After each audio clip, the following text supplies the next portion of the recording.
வணக்கம் நண்பர்களே, பிக்மே ஸ்டாக் சேனலுக்கு உங்களை அன்புடன் வரவேற்கிறேன். இன்னைக்கு மார்க்கெட்ல என்ன ஒரு பரபரப்பு பாத்தீங்களா?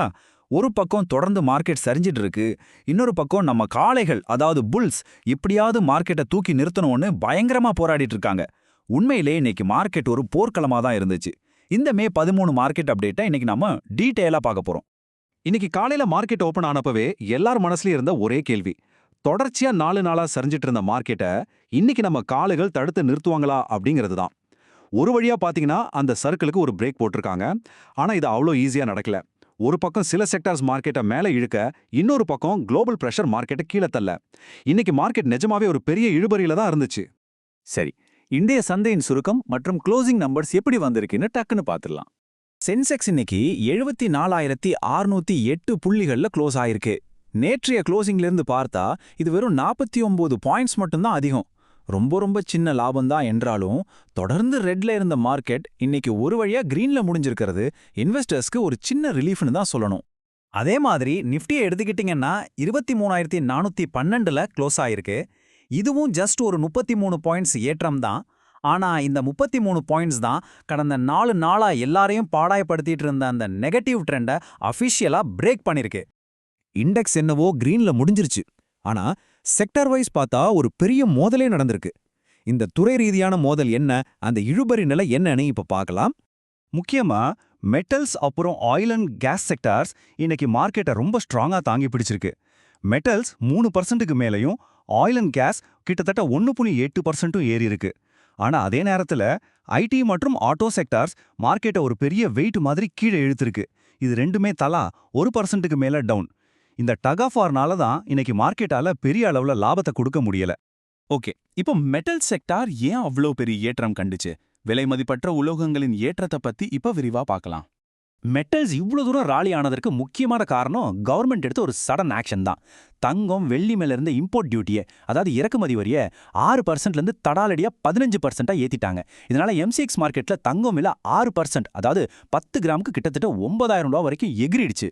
வெள்ளியும் அதே மாதிரி 6% ஏறி 1 கிலோவுக்கு 17,000 ரூபாய் வரைக்கும் ஜம்ப் ஆயிருக்கு. ஆனா பாருங்க, இது டைட்டன், கல்யாண் ஜுவல்லர்ஸ் மாதிரி நகுவிக்கிற கம்பெனிகளுக்கு பெரிய அடியா அமைஞ்சிருச்சு.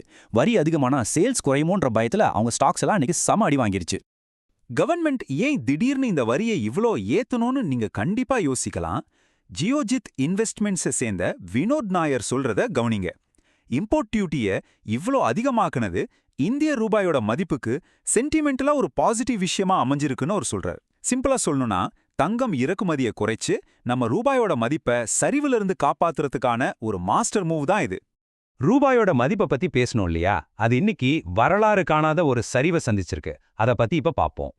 95.80 நிஜமாவே ஷாக்கிங்கா இருக்குல்ல. இன்னைக்கு மார்க்கெட் ஹவர்ஸ்ல அமெரிக்க டாலருக்கு நிகரான இந்திய ரூபாயோட மதிப்பு அதல பாதாளத்துக்கு போய் 95.80 அப்படிங்கிற ஒரு ஆல் டைம் லோவை டச் பண்ணிருக்கு.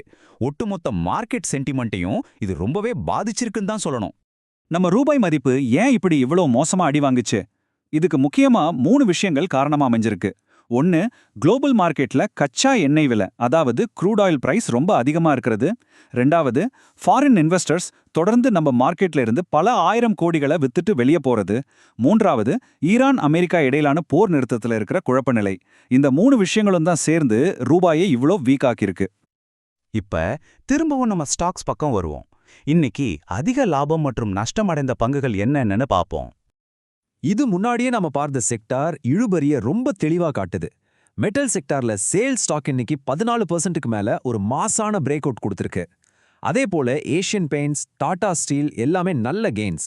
ஆனா அதே சமயம் மார்க்கெட்டை பிரேக் போட்டு நிறுத்தின ஆட்டோ மற்றும் ஐடி செக்டார்ல இருந்து ஐஷர் மோட்டார்ஸ், இன்ஃபோசிஸ் மாதிரி பெரிய ஸ்டாக்ஸ் தலா 2%க்கு மேல சரிவை சந்திச்சிருக்கு.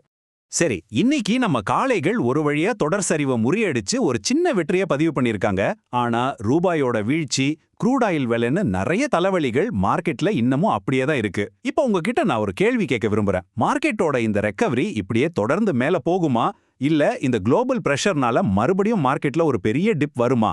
நீங்க என்ன நினைக்கிறீங்கன்னு கமெண்ட் செக்ஷன்ல மறக்காம சொல்லுங்க. உங்க வியூஸை தெரிஞ்சுக்க நான் ரொம்பவே ஆர்வமா இருக்கேன். இந்த விளக்கத்தை முடிக்கும் முன் செபியோட ரூல்ஸ் படி ஒரு முக்கியமான டிஸ்க்ளைமர். பிக் மை ஸ்டாக்ஸ் ஒரு ரெஜிஸ்டர்ட் ஃபினான்ஷியல் அட்வைசர் கிடையாது. இந்த பகுப்பாய்வில் நாங்கள் ஷேர் பண்ணியிருக்க விஷயங்கள் எல்லாமே உங்களோட எஜுகேஷனல் பர்பஸ்க்காக மட்டும்தான். நீங்க எந்த ஒரு இன்வெஸ்ட்மெண்ட் முடிவை எடுக்கிறதுக்கு முன்னாடியும் கண்டிப்பா உங்களோட சொந்த அனாலிசிஸை பண்ணுங்க, இல்லனா உங்க ஃபினான்ஷியல் அட்வைசரை கன்சல்ட் பண்ணுங்க. சரிங்க, மார்க்கெட்டோட அடுத்தடுத்த சுவாரஸ்யமான அப்டேட்ஸை தெரிஞ்சுக்க நம்ம சேனலோட இணைஞ்சிருங்க. மீண்டும் அடுத்த பகுப்பாய்வில் சந்திப்போம்.